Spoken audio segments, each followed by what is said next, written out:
des lamas dispersés sur la carte de manière bizarre, des nouvelles villes et même des secrets extrêmement bien cachés. Aujourd'hui, la saison Star Wars est officiellement lancée et vous êtes au bon endroit pour découvrir tous les mystères et les nouveautés de la map. Les gars, il y a pas mal de choses à voir sur cette map les gars, donc on perd pas plus de temps et on y va. Déjà, on a fait un visuel sur toutes les nouvelles villes. Tout d'abord, on a la base de la résistance camouflée pour échapper à la vigilance de ses ennemis et même on peut y trouver le faucon Millennium. Mais la chose que moi je trouve intéressante et vraiment marrante, c'est qu'on peut trouver une table holographique qui projette un lama. Donc c'est vraiment marrant et c'est les notes de Fortnite qui font plaisir. Ensuite, on a la base du premier ordre, c'est la seule ville qui a un boss avec un médaillon, la capitaine Phasma. Alors quand vous la battez, elle vous donne son médaillon qui est un énorme avantage dans cette nouvelle map et cette nouvelle saison, qui est que vous allez avoir toutes les armes Star Wars qui sont en fait toutes les armes avec lesquelles on peut jouer, qui vont chauffer moins vite et surtout qui vont refroidir plus vite. En plus, elle vous donne son fusil mythique. Donc vraiment, c'est un boss super intéressant à faire.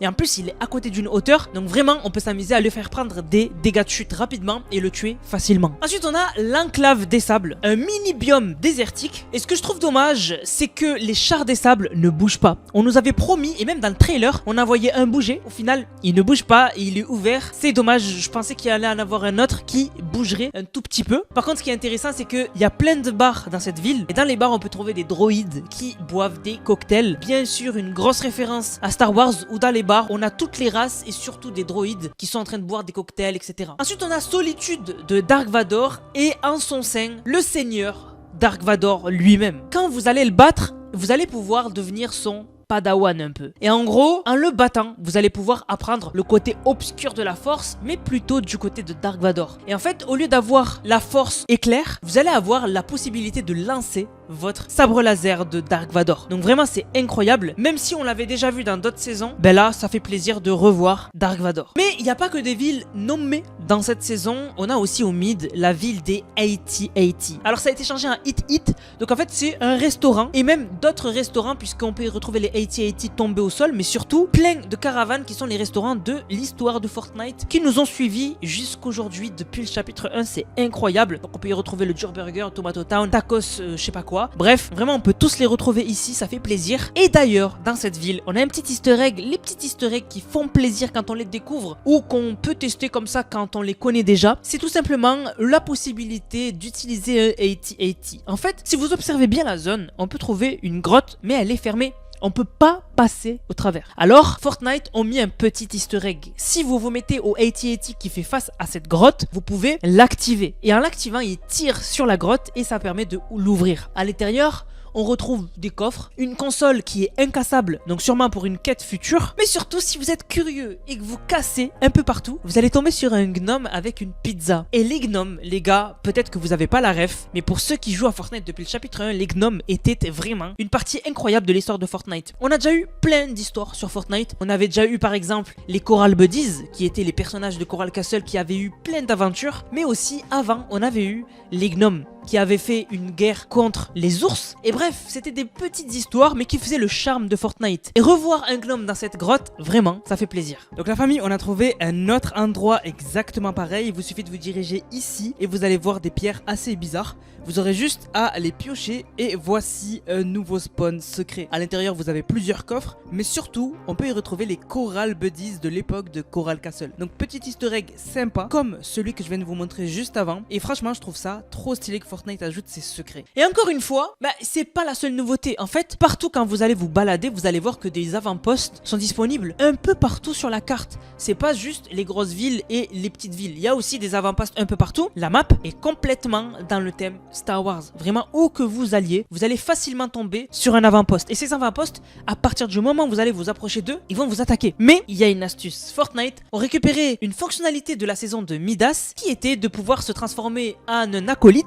et donc de passer incognito dans l'agence ou dans les autres villes. Et donc, vous avez la même chose ici. Vous pouvez vous déguiser en Stormtrooper et passer à côté des Stormtroopers incognito. Et vraiment, ça c'est cool. Et ça rappelle des anciennes saisons de Fortnite qui ont fait vraiment la réputation du jeu. Mais alors les gars, si toute la map est aux couleurs de Star Wars, il s'est passé quoi avec tout ce qui était nouveau dans la saison dernière? Et bien avant de vous le dire, on va remercier Darkov qui a régalé avec le code Nanas. On remerciera les autres à la fin de la vidéo. Donc comme vous le savez, la saison dernière, c'était tourné autour des braquages de banques et on en avait plusieurs qui étaient les principales de la saison. Et bien aujourd'hui, elles sont toutes détruites. Donc la principale, celle de Crim City, a été complètement détruite. On a celle aussi de Masked Meadow qui a été détruite et même celle de Seaport City qui a été détruite. Et certaines d'entre elles ont déjà commencé à être reconstruites et on a un bâtiment qui est en train d'être construit à cet endroit-là. Donc à voir ce que le bâtiment donnera. Peut-être que ce sera un teaser de la prochaine saison de Fortnite parce que je vous rappelle que la saison Star Wars va être très courte. Donc on devrait déjà bientôt avoir des leaks sur la prochaine saison. Mais du coup, ces banques ont disparu et elles sont déjà en train d'être remplacées. Une autre chose qui était trop importante la saison dernière et qui vraiment était utilisée toutes les games, c'était les marchés noirs. Les marchés noirs étaient incroyables et au final, tous ont été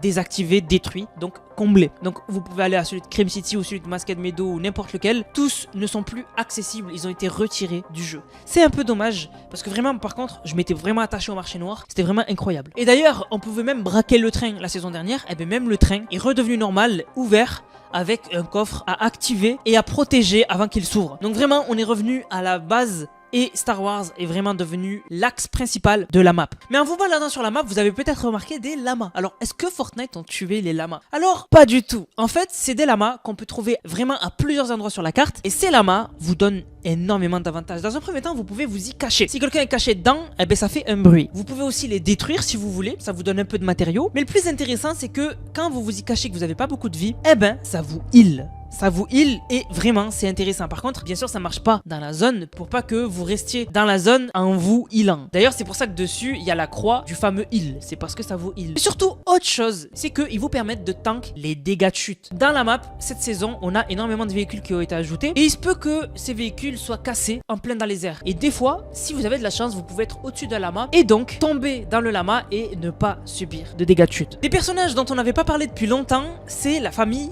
des grenouilles. Alors, il y a une famille de grenouilles dans la map qui évoluent et qui ont des petites aventures depuis le début du chapitre 6 et en fait eux aussi se sont mis à Star Wars. En fait ils ont maintenant des casques de X-Wing et même ils ont une mini plateforme et peut-être même qu'ils vont s'envoler à un moment avec leur mini histoire. Vraiment c'est déjà arrivé. Rappelez-vous des Coral Buddies qui carrément avaient fait une fusée et s'étaient envolés. Vraiment c'était une époque de ouf et donc là c'est grave possible que Fortnite refasse la même chose. Mais alors quelque chose qui nous a tenu en haleine jusqu'à la fin de la saison et même si c'était pas ouf, quand même c'était un événement majeur qui quand même a eu une cinématique, c'était Daigo et le portail. Daigo, son but la saison dernière, c'était d'aller dans le monde des âmes. Et donc il a créé un masque pour y arriver. Et au dernier moment dans la saison, on a eu une quête, c'était d'aller tuer Fletcher Kane et d'empêcher Daigo d'aller dans le portail. Mais vous avez tous vu ce qui s'est passé quand on tuait Fletcher Kane. Daigo sortait ses dagues et a sauté dans le portail. Sauf que de l'autre côté, il s'est fait corrompre.